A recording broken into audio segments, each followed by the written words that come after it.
आपण पाहताय महाधुरळा.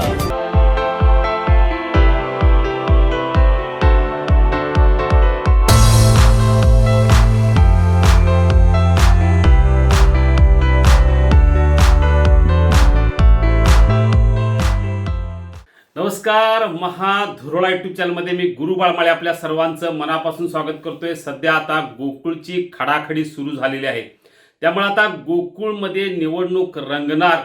त्याची पहिली ठिणगी पडले. 1200 सभासद रद्द करण्यासंदर्भातली प्रक्रिया, न्यायालयीन प्रक्रिया सुरू झाली. त्यामुळे महायुतीत पहिली ठिणगी पडली हे नक्की आहे. न्यायालयात कोण गेलं, का गेलं, याच वेळी वेळ का साधली, या सगळ्यांच्या प्रश्नांची उत्तरं जेव्हा आपण शोधू तेव्हा सहज लक्षात येईल की महायुतीत धुसफूस सुरू झालेली आहे. पहिली ठिणगी पडलेली आहे. आता ही ठिणगी किती पेटणार, किती पेटवणार, किती ताणणार, यावरच गोकुळची निवडणूक अवलंबून आहे. आपण आज पाहणार आहोत नेमकं गोकुळच्या निवडणुकीत कोण एकत्र येणार, जे यापूर्वी विविध निवडणुकात एकमेकांच्या समोर उभे ठाकले, एकमेकांच्या पराभवासाठी प्रचंड प्रयत्न केले. पण आता मात्र राजकीय सोयीसाठी कोण कोण एकत्र येणार, एकत्र येऊन सुद्धा कोण कोण दगा देणार, एकमेकांची ताकद कमी करण्यासाठी कोण कोण प्रयत्न करणार, या संदर्भातली माहिती आज घेऊया. आपण अजूनही जर महाधुरळा यूट्यूब चॅनल सबस्क्राईब केलं नसेल तर आत्ताच करा, कारण गोकुळ संदर्भातीलच नव्हे तर विविध राजकीय बातम्या पहिल्यांदा ब्रेक करणारी जे चॅनल आहे ते आहे महाधुरळा. आता आपण वळूया मूळ विषयाकडे. गोकुळची निवडणूक जूनच्या पहिल्या किंवा दुसऱ्या आठवड्यात लागणार हे जवळजवळ नक्की आहे. त्याची प्रक्रिया सुरू झालेली आहे. पण गोकुळमध्ये महायुती विरुद्ध महाविकास आघाडी अशीच लढत होण्याची शक्यता आहे. पण महायुतीमध्ये सुद्धा गेल्या काही वर्षात, म्हणजे लोकसभा असू दे, विधानसभा असू दे, किंवा अलीकडे झालेली जिल्हा परिषद निवडणूक, या सगळ्या निवडणुकीत अनेक जण एकमेकांच्या विरोधात उभे ठाकले. अगदी विधानसभा निवडणुकीत संजय घाटगे, मंत्री हसन मुश्रीफ, संजय मंडलिक हे एकाकडे आणि दुसरीकडे समरजित घाटगे होते, जे आता एक होत आहेत. राजेश पाटील माजी आमदार विरुद्ध शिवाजी पाटील विद्यमान आमदार चंदगडला एकमेकांना भिडले. इकडं चंद्रदीप नरके विरोधात PN पाटील यांचे सुपुत्र राहुल पाटील अशी लढत झाली. यड्रावकरांनी जिल्हा परिषद निवडणुकीत, नगरपालिका निवडणुकीत भाजपच्या विरोधात भूमिका घेतली. जिल्हा परिषदेत अरुण डोंगळे विरोधात प्रकाश आबिटकर पालकमंत्री यांच्या लढत झाली, यांच्या गटात लढत झाली. तिकडं विधानसभेला अशोकराव माने आमदार विरुद्ध सुजित मिंचेकर लढत झाली. म्हणजे सगळ्या लढती झाल्या. विधानसभा असू दे किंवा जिल्हा परिषद, एकमेकांच्या विरोधात हे सगळे नेते लढले. पण आता वेळ आलेली आहे हातात हात घालून निवडणूक लढवायची. पण मागचं सगळं कसं विसरणार, जिल्हा परिषदेतलं कोण कसं विसरणार? कारण महायुतीतल्याच अनेक नेत्यांनी, अनेक पक्षांनी आपल्याच मित्रपक्षाच्या उमेदवारांना दगा दिला, धोका दिला, जागा पाडल्या. हे मी बोलत नाही, तर महायुतीतलेच नेते आता स्पष्टपणे सांगत आहेत की या पक्षानं, या नेत्याने आम्हाला दगा दिला, त्यामुळे आमची संख्या कमी झाली. ठरलं होतं काय आणि केलं काय, याचा पंचनामा आता सुरू झालाय. हा पंचनामा सुरू झाल्यामुळंच जिल्हा परिषद अध्यक्षपदासाठीची जी बैठक आहे 20-25 दिवस उलटले तरी होत नाही, कारण प्रत्येकाला त्या बैठकीत पंचनामा करायचा आहे. या पंचनाम्यामुळेच आता गोकुळची निवडणूक अडचणीत येण्याची चिन्ह आहेत. पण गोकुळ म्हणल्यानंतर प्रत्येकाला तिथं आपली सत्ता हवी आहे. म्हणून आता एकमेकाच्या विरोधात लढलेले सगळे आता हातात हात घालून ही निवडणूक लढणार. त्याची चुणूक येत्या 15 दिवसात आपल्याला दिसेल. सुरुवातच होईल. चंदगडला माजी आमदार राजेश पाटील विरोधात शिवाजी पाटील लढले, जिल्हा परिषद लढले, विधानसभा लढले, लोकसभेत तसंच होतं. आता मात्र गोकुळला या दोघांची युती चंदगडला होणार.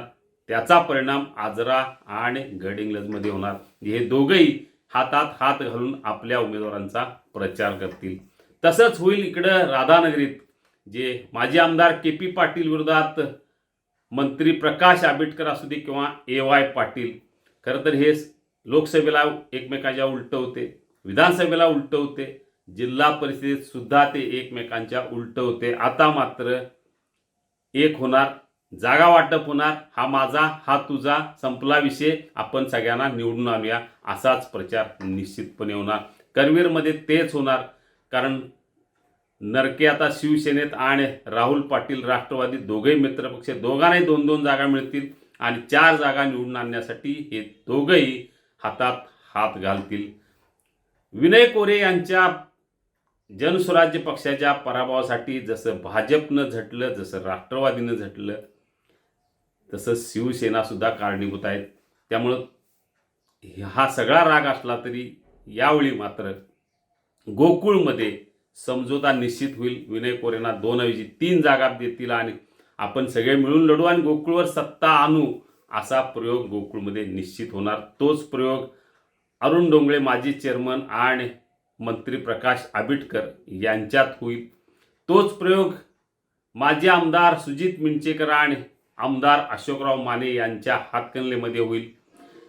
तोच प्रयोग कदाचित 99% कागलमध्ये होणार. जरी आता जिल्हा परिषदेला मंडलिकांच्या विरोधात तिघही लढले असले तरी गोकुळमध्ये मात्र मंडलिकांच्या हातात हात मंत्री हसन मुश्रीफ घालणार हे नक्की आहे. कारण कोल्हापूर जिल्ह्यातल्या नेत्यांच्या हातात निर्णय राहिले नाहीत. निर्णय गेला आहे थेट मुंबईत कोणाच्या हातात हे आता सगळं जग जाहीर झालेलं आहे. त्यामुळे आता या सगळ्या नेत्यांना वरून आदेश येईल, हातात हात घाला आणि लढा आणि सत्ता आणा महायुतीची.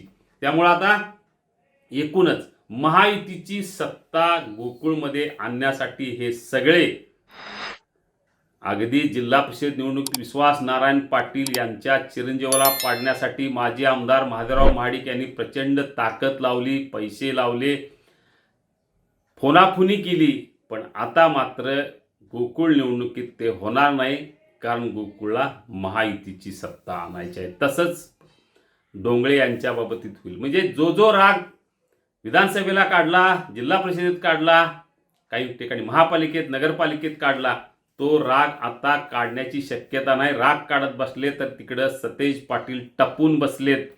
त्यांना एकच हवं आहे की महायुतीत धुसफूस वाढली तर त्याचा फायदा सतेज पाटील यांना होणार आहे आणि त्याचीच वाट सतेज पाटील बघत आहेत. जिल्हा परिषद निवडणुकीत सतेज पाटील अर्थात काँग्रेसला फायदा होऊ नये अशी भूमिका सगळ्या महायुतीच्या नेत्यांनी घ्यावा असा निर्णय झाला. प्रत्यक्षात तो निर्णय पाळला गेला नाही, त्याचा फायदा काँग्रेसला झाला. पण असा फायदा पुन्हा होऊ नये यासाठी आता महायुतीचे नेते दक्ष झालेत. गोकुळमध्ये ते अतिदक्ष होतील, कारण गोकुळची सत्ता प्रत्येकाला हवी आहे. त्या सत्तेमधनं काय काय साध्य होतं हे आपल्या सगळ्यांना माहीत आहे. नवीन काही सांगायची गरज नाही, कारण याच गोकुळच्या सत्तेवर लोकसभा, विधानसभा, जिल्हा परिषद, महापालिका या सगळ्या निवडणुका ताकदीने लढवता येतात, जिंकताही येतात. हे अनेकदा सिद्ध झालेलं आहे. त्यामुळे या सगळ्या पार्श्वभूमीवर आता एकमेकांच्या विरोधात लढलेले आता मात्र गोकुळच्या निवडणुकीत कशा पद्धतीने हातात हात घालणार हे लक्षात येईल. वेळ फार नाही, 15 दिवसातच सुरू होईल ही लढाई आणि या लढाईत आपल्याला दिसेल नेते कसं मागचं विसरून आता हातात हात घालतील. बघूया कोण हातात हात घालते की कोण पायात पाय घालून दुसऱ्याला पाडायचा प्रयत्न करते. दिवस फार नाहीत, बघूया आता काय होते गोकुळच्या निवडणुकीत. आपल्याला अशाच राजकीय बातम्या हव्या असतील तर आत्ताच सबस्क्राईब करा महाधुरळा युट्यूब चॅनल. धन्यवाद. हे आहे गोकुळचं श्रीखंड, अगदी जिभेवर रेंगाळणार. जिभेवरच नाही तर मनावरही रेंगाळणार. गोकुळ श्रीखंड, मनावर रेंगाळणार.